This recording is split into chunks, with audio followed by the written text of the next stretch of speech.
All right, Storm, you got it. I don't care what Phoenix is doing in her book. You the one.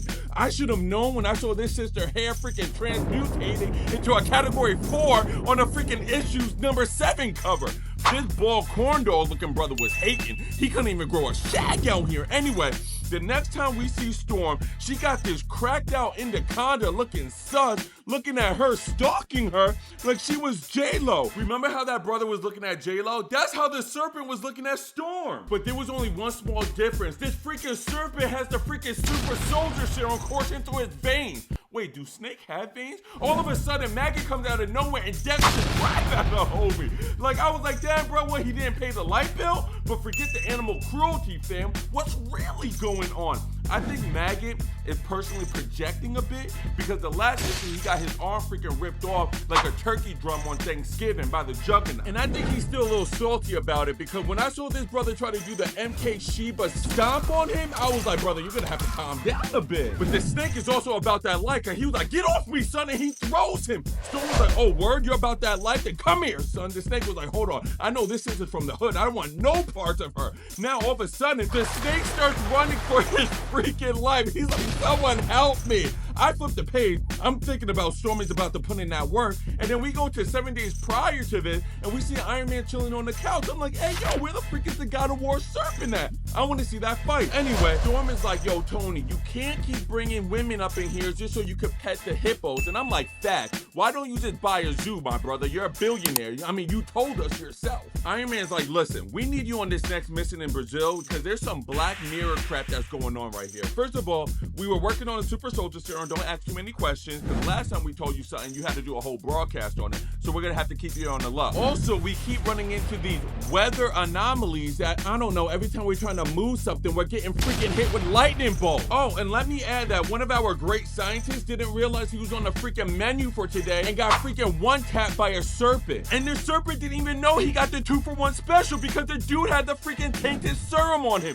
That's why this brother eyes is glowing and he's turning into a freaking Super Saiyan. So now Iron Man states that we have to get the body of this scientist back so his family can have a freaking proper burial. But every time we try to do something, again, these weather anomalies keep popping up like a freaking toxic egg, and we have literally tried everything except one thing: a storm god. All of a sudden, we flip the page. BAM! The serpent and the god that they were supposed to retrieve is cooked up like a freaking episode of Breaking Bad. Maggot is like, hey, yo, sis, one of the main reasons was to get this dude body so we can give it back to the family. How are we gonna give it back if he's looking like Skeletor? Storm completely ignores his statement and she's like, yo, you've been running pretty fast out here and you're not out of breath and your heart rate isn't up. Maggot's like, okay, girl, are you on that stuff? Because that has nothing to do with what I just said. Storm's like, hold on, I didn't attack that serpent. Something or someone else did. All of a sudden, we see my got in the building popping up like a hidden character in the fighting game. Storm was like, this is the reason the air molecules have been freaking turned into oxygen right now. This is why you were running like Usain Bolt and you wasn't getting tired. All of a sudden, Shango comes out the woodwork. I'm like, oh my goodness. And he does a power blast from his mouth like he was freaking brawling. And then Susano popped in. This brother's looking like Kung Lao and Raiden did a freaking fusion dance. I was like, yo, this brother's looking crazy out here. And then he starts getting nice with it, easily ducking and dodging Maggot's attacks. He's like, yo, this is easy work, fam.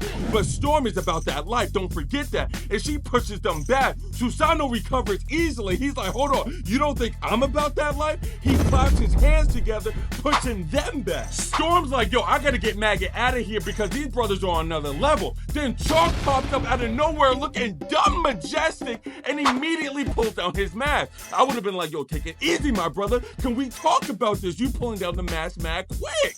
Storm is like, all right, if you want the dry biscuit, then it's time to serve the dry biscuit. She flies at him at Mock Biscuit, which is the driest speed in Marvel, but this brother snatches her hair like she was a child. I was like, hey, yo, take it easy, fam. My girl hair routine is on point. Don't mess it up. Good thing she didn't have a weave. That joint would have got snatched off. He slams her to the ground disrespectfully till Dr. V pops up like Otacon from Metal Gear, and he's like, hold up, sister. Have you read your resume? You are the descendant of Ajay. You share the same blood of Agamotto. If you don't have your mutant powers, what would you do? When Storm eyes turned black, I was like, oh snap, it's about to go down. I had to turn around, make sure nobody was around because I didn't know what was gonna happen when I flipped the page. I flipped the page and a freaking squid the size of a kaiju pops up and slams all these brothers.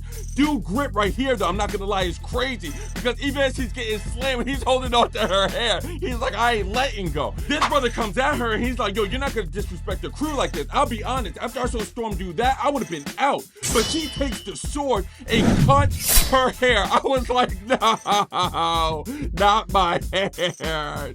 Don't touch my baby's hair. That's why when he got hit with the lightning bolt, I was like, good for you. You caused her to cut her hair. But Storm goes back to her sanctuary because she has to level up a bit. She's like, yo, I need to get my armor on. I need to get my freaking weapon going on. And she tells Maggot, yo, I'm about to go god killing. Get my stuff. But right before she gears up, someone meets her at the crib to stop her. I flipped the page and it's freaking Thor. I'm like, is the Earth gonna be okay with all these weather gods freaking fighting each other? Are we okay here? All I know is issue 8 is about to be insane, but not as insane as you not knowing that you can click this link right here and find out about the motion comic that we are producing called Bare Arm.